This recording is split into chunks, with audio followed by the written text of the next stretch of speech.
I'm recording this now, and hopefully we won't drop a ton of frames. But hello, YouTube. I want to talk about TGS, specifically TGS and Square Enix, because Square Enix had a really good showing at TGS. Hell, if you look at any of the FF7 remake, that game is basically almost bulletproof at this point, and I'm just letting it the game auto at this point. But yeah, when it comes to like Square Enix's mobile showing at TGS this year, I gotta say that I was incredibly embarrassed for how bad it was, especially Brave Exvius. Brave Exvius was just so bad in its showing, like even to the point of it being kind of bitter and stupid and pandering. And I think that's absolutely like just kind of the thing now about it, where it's like Brave Exvius on the JP side has just become so sad to look at, where it's like we will find ways to bait our players into spending money, whether or not the thing that we are selling is good or not. Like the announcement of Katy Perry. Really? I mean, like, have they not dropped this yet? Maybe they are contractually obligated to just do the Katy Perry stuff, but god damn it, man. Like, it's so funny that they are still harping on that tree of doing it. It is just so bad. But the thing that was really funny was just announcing Final Fantasy XI, the series boss battle, Shadow Lord. Okay, you know, taking a look at it, hey, the Shadow Lord sprite actually looks decent this time. So I'll give Alum credit on that one. Hey, you guys made a better Shadow Lord sprite. Better than a shitty sprite that we have for an actual character in the game. But announcing like CG Shantoto is a magic damage dealer with magic cross-chaining, which for anybody who doesn't know is supposed to be, to my knowledge, Unalesca style chaining, in that it's a unique chain family, but introducing a new chain family, nope, just nope. Unless it does better chain damage than previous magic dealers, nope. Mainly uses Thunder, Water, and Dark. 8-hit chain family, same as Unalesca, already said that. Uses Limit Burst Gauge to cast skills. Fills own Limit Burst Gauge greatly on the turn after she uses Limit Burst. Okay. You can use her LB Gauge for her abilities after that. No shit.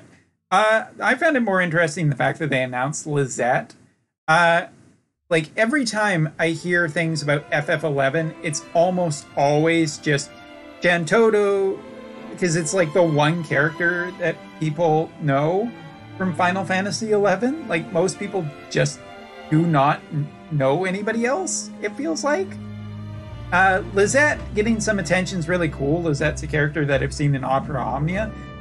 Supposed to be a physical attack and buffers with true dual wield and helps your damage chainers. That sounds more interesting than anything else. And Preesh, of course, but Preesh is so dead on Brave Exvius that I don't think it frickin' matters. And Zaid. I gotta be totally honest, I don't know who Zaid was. I did not play FF11. Shame on me. But here's the thing that I just absolutely love about all of the TGS stuff that was announced, was everyone is getting a free Shantoto gem. So you only need to pull one to get her 7-star, or 3 of her to get a Super TMR, from what Hirano said. You're very welcome. Hirano, I don't think I can give you a big enough... I'm going to quote one of my favorite reviewers, 0 punctuation, you know, great review program. But one of the things he always said in his videos, I always reflect on this, of just using this whenever a situation comes up that feels distasteful. There is no middle finger big enough. Hirano is such a piece of shit when it comes right down to it. I remember going to the Fan Festa and meeting Hirano, and he is a very smiley person. And I thought one of two things. Either A, he's very, very happy with everything he does, or he is a con artist bullshit businessman.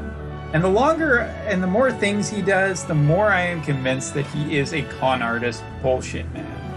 I do absolutely love the fact that they are being so generous into giving a prism. That's very nice for people who want this character.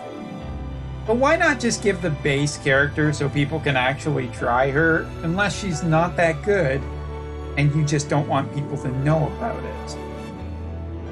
Either way, it seems like massive bait.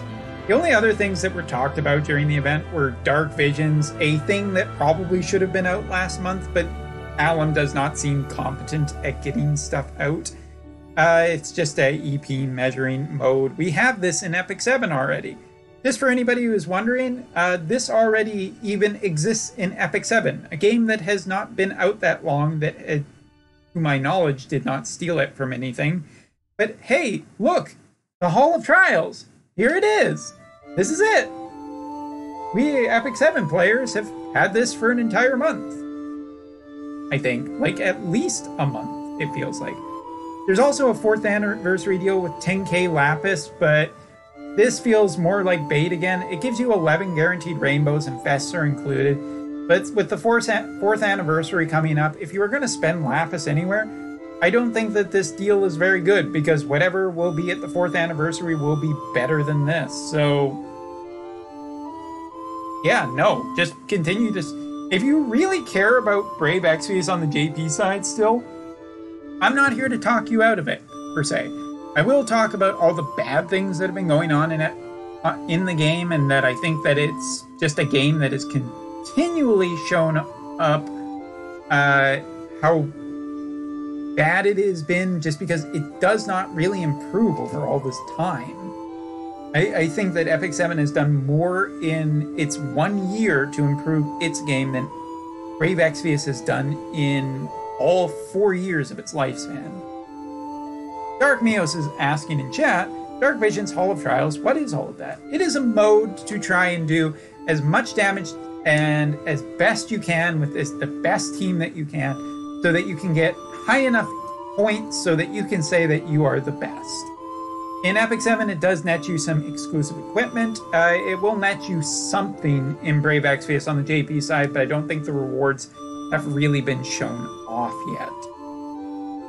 Either way, it's basically like a trial mode that you can repeat to try and get the best score. It's a whale mode, always, of seeing how high your score can go.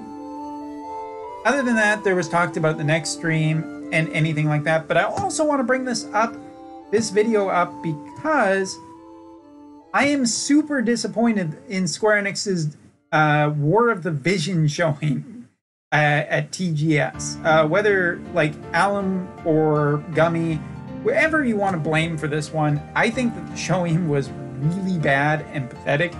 Like announcing basically Thancred as a character that's coming to the game and not putting out a release date. And at this point, for anybody who's wondering, where is War of the Visions? What the hell happened to War of the Visions? Quite simply, War of the Visions is being held back until Square Enix gets the correct number of pre-registrations. Because if Square Enix doesn't get the correct number of pre-registrations, they can't hit 500,000 pre-registrations in Japan, then wow, it's just wow. I mean, like Final Fantasy title that can't get a massive following? That's a bad sign on Square Enix's part, and probably not super happy for their investors. So they haven't put a release date out yet because, well, they're still trying to hit that 500k. If people are wondering whether or not the game is done, check out some of the videos out there. Like the very poorly advertised videos that are basically only put out on their Twitter and don't make the rounds on any video game news website currently. Yeah, the game looks pretty finished. It's just that pre-registrations haven't finished yet. But the fact that TGS has come and gone and they couldn't announce a release date is just kind of sad. And that's not the only game, for anybody who's wondering. I also didn't hear anything about the Super Robot Wars game for the phone either, which was a game I was kind of looking forward to. That was supposed to come out in summer. Let's hope the game not ended up like Anthem. Anyway, War of the Vision, like overall, I thought that TGS is showing by Square Enix's mobile division was pretty bad. A collaboration with Persona for Star Ocean and Nemesis, a game I would not put money in given that the global site is closing in November. The JP side of Brave Exvius just kind of showing what we already have heard many times over. I mean, I get it. Dark Visions is the next thing to come to the game. But they've been talking about it for months now, and it's getting old. And the last thing is War of the Visions just still not having a release date is hilariously sad. But yeah, that's War of the Vision, or TGS basically in a nutshell from the mobile side. But dear sweet God, does Square Enix have it going on for Final Fantasy Remake, so everything's fine. Don't worry, the house isn't burning down. This is all fine.